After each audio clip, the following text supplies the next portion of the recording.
Dragi gledaoci, večeras imamo čast ugostiti 3 autora koji stoje iza posebnog filma kojim je i otvoren ovogodišnji AJB DOC, filma koji se zove Mind Game. Eefje Blankenvoort, Els van Driel, welcome, and Sajid Khan Nasiri.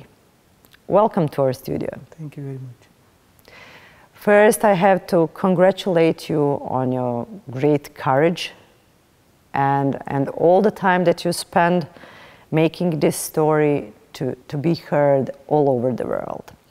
So, if you would allow me, I would first ask these 2 ladies when this interest in this topic really started, because as I hear, it started a long time ago and it just transferred a little outside of European borders. Please, Elfie. Well, we've been working on the topic of forced migration, refugees for a long time, together as well. It's sort of started with the Dutch asylum system because we saw already in 2014 and 15 many problems in our own country. People not getting good shelter, staying in procedure very long. After that, we moved actually more to the European part of the story, and we made the deal about the EU-Turkey deal. And the next step was to make Shadow Game, a film about minors, about children fleeing from their countries, often war-torn countries, to Europe, looking for safety without their parents. And from Shadow Game, in Shadow Game we met, during making Shadow Game we met SK Sajid Khan, and he became one of the main protagonists of Shadow Game.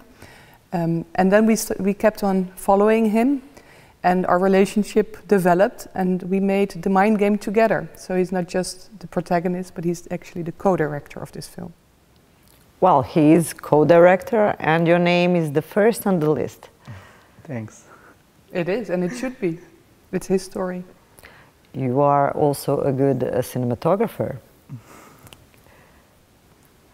Okay, did you ever thought that your next coming to Bosnia and Herzegovina will be as a film star?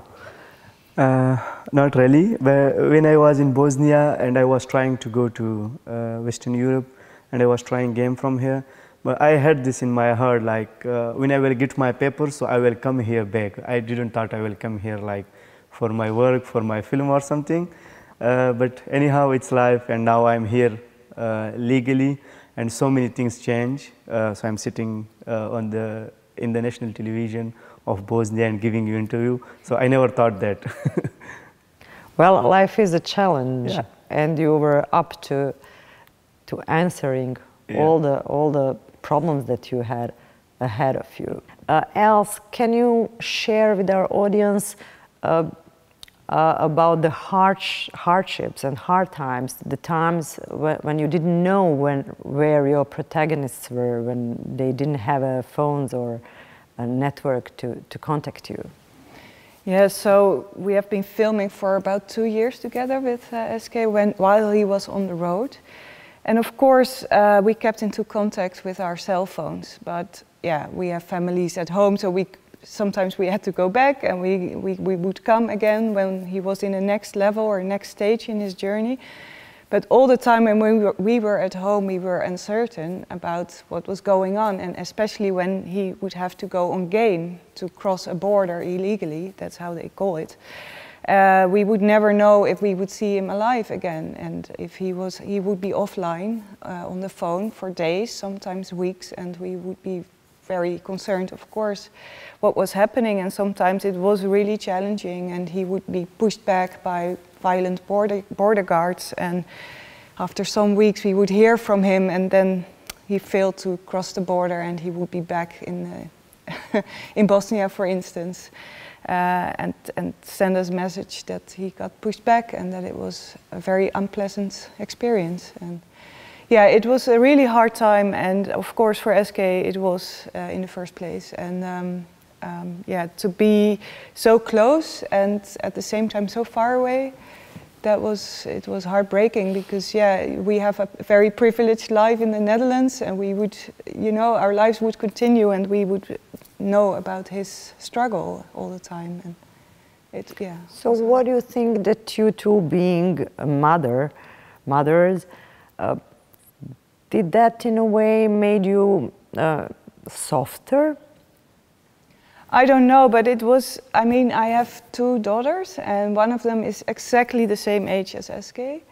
And that makes it really even more close to my own personal life. So it's like you bring your children to bed every night and you kiss them good night. And I always realized that SK was missing his mom, you know, and it's, if you're 15, 16, 17, it's a very crucial age in which you need your parents, although you think you don't need them, but you need them. And you also need like a hug and a kiss, a good night kiss. And that always got in my mind when I kissed my own daughter to bed.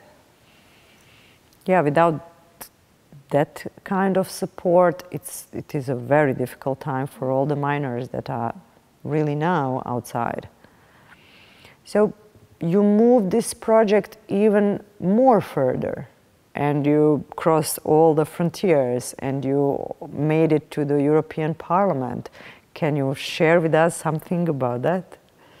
Yes, for us filmmaking is not just making a film, going to festivals, enjoying. No, it's about making a real impact in the world. We want to change something. We want to address what is going on our European borders, and we stress it's our European borders. So we needed to bring this story to the heart of the EU. And so we went back to the European Parliament with Sajid Khan and the other boys from Shadow Game, and it was an unbelievable experience. For me it was especially touching to see that they, who were children when they were trying to cross the borders, trying to find safety in Europe, and got pushed back with so much violence, that they were still willing to go to the European Parliament and share their story. So I always change it around because people say, oh, it's great that they could talk in the European Parliament. No, it's great that, that they are still willing to share their stories. What was the reaction from the parliamentarians? People are shocked. I mean, people know. Like, of course, it's not something hidden anymore. So many journalists, also from Bosnia, from Croatia, so many people are addressing the violent pushbacks and what is going on. And still, to see the film, to hear their experience, to hear the real experience, to have them there, these young people, to share what happened to them, it was really confronting, I think. And it's important, I think, for us as journalists to keep on documenting and bringing the stories to institutions like the EU, because they can never say we didn't know. So, dear Sajid, your time spent here in Bosnia also meant that you made a friendship with Majid, who is no longer with us. And what are your memories on Bosnia, Bosnia-Herzegovina? Bosnia, first of all, it's a very beautiful country. In the beginning, when I came to Bosnia in 2019, so I was in Tuzla. And when I see the people, the Bosnian people were very nice and they were bringing food and so many things. So I was saying like, oh my God, I don't want to go from here. So like the people are nice, and I was in love with the people of Tuzla and especially all the Bosnia. But then I went to BHRT, and then after a year, so then I went back to Serbia, and then I came, then everything was changed. So there was no people, nobody was helping. The police start beating the people who was on their way to Europe. Everything changed like in 1 year. And then when I come, so it was not Bosnia like before I see, everything was changed. So this was my experience in Bosnia. So in 1 year, everything just changed. I don't know why, but it changed. How do you see your future now? Now at the moment I'm going to school to learn Flemish because I'm living in Belgium, and I'm really happy in Belgium.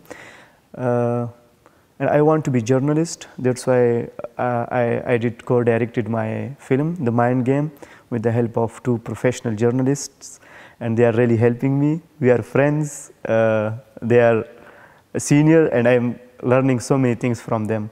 So in future I want to be a journalist, and I don't know how do I see my future, but they can. But it is a sure thing that you have one. Yeah. Which is great. which is great.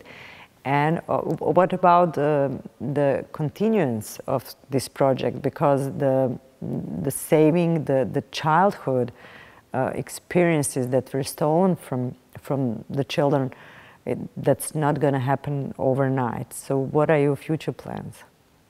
Well, with this film, we again want to go to European Parliament, because a very big topic in this film is that a lot of children are registered as adults at our borders, not only in Belgium, but across Europe, and it's systematic.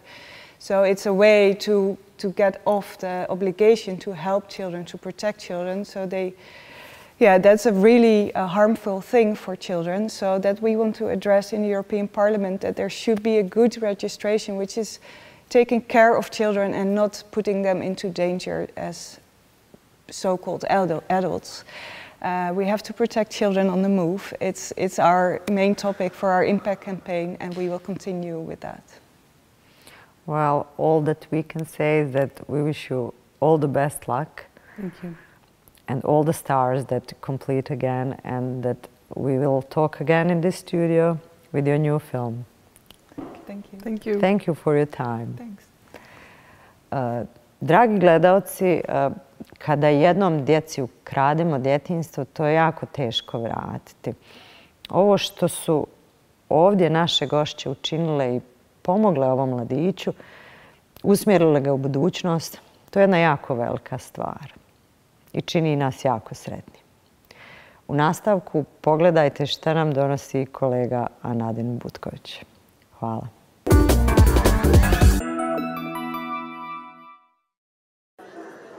Drugi dan AJBDoc festivala publika je imala priliku vidjeti svjetsku premijeru filma Svako ima svoj Everest, koji prati uspon bosansko-hercegovačkog alpiniste Tomislava Cvitanušića sve do krova svijeta. Tomislav je sa Mithatom Mujkićem ujedno i autor filma. Moj cilj je bio zajedno sa prijateljima sa Al Jazeere, prije svega Mithatom Mujkićem, koji je koautor ovog filma, i u stvari on je napravio film, ja sam se popeo na Everest. Trebalo je biti neko trajno svjedočenje, ali je film toliko dobro ispao i toliko je nekako topao i ljudski, da mislim da će ga publika baš jako dobro prihvatiti. To je jedan nivo, ta njegova naracija, prilike onome što se dešavalo sa tim snimcima koje imamo. A drugi nivo su ovi ljudi koji pričaju o duhovnosti, o značaju alpinizma u njihovim životima i šta im je alpinizam donio. I onda se nekako u montaži filma tek sam vidio taj treći nivo koji je Sarajevo. Tako da od toga se nekako nije moglo pobjeći. I jako mi je drago da imamo i Sarajevo kao jedan taj gornji nivo. Znači, možemo pričati film kao neka 3 sloja i to je prilike. Cvitanušić ističe da im nije bila namjera napraviti film u kojem će biti samo prezentirane snimke s Everesta, već poslati poruku o univerzalnim životnim vrijednostima. Ja sam ušao u 6. deceniju života. Ako ja neću nekom drugom paliti svjetlo da dođe i ako neću nekome drugom pokazivati ispravan put, postavlja se zaista i smisao tih nekih zrelijih godina. Tako da jako sam orijentisan ka tome da trebamo pružiti primjer mladima, da im trebamo dati šansu da se razviju. Ne govorim ovdje o penjanju na Everest, neka završe fakultet, neka odgoje roditelji djecu da budu dobri ljudi. Govorim, svako ima svoj Everest i upravo zato smo Mithat Mujkić i ja došli s tim nazivom filma Svako ima svoj Everest. Ova priča je o dostizanju uzvišenih ciljeva, a ti uzvišeni ciljevi mogu biti šta god zamislite. U filmu govore i Tomislavovi prijatelji koji dijele istu strast, a čiju ulogu u svom životu Tomislav posebno ističe. To je fantastično bogatstvo. Nije bogatstvo sve materijalno. Bogatstvo je imati takve ljude oko sebe da možete od njih da učite i smisao filma jeste da se kao neki omaž i pohvala onima koji su nas od malih nogu doveli do onoga što mi danas jesmo. Eto, ja sam se uspio popeti na krov svijeta, ali to je zasluga svih onih koji su me učili prije i to je samo neka kruna moje karijere, tako da kažem, planinarski. Pored filma Svako ima svoj Everest, publika je drugog dana festivala imala priliku gledati 4 filma iz takmičarskog programa. Suprug gospođe Iran, Potpuni neznanci, Povratak u Raku i Zovem se sretna, dok je u okviru programa Last Minute Cinema publici predstavljen film Kad se kamere ugase, u kojem autori Jennifer Teixeira i Camilla Hall istražuju kako se mijenjaju životi 5 protagonista nagrađivanih dokumentarnih filmova nakon što su pred kamerama ispričali svoje životne priče. Film podstiče publiku na promišljanje o utjecaju dokumentarnog filma na njegove protagoniste, bio on dobar, loš ili kompliciran. This is going to be a thing that people bother me about and that's going to make my life harder.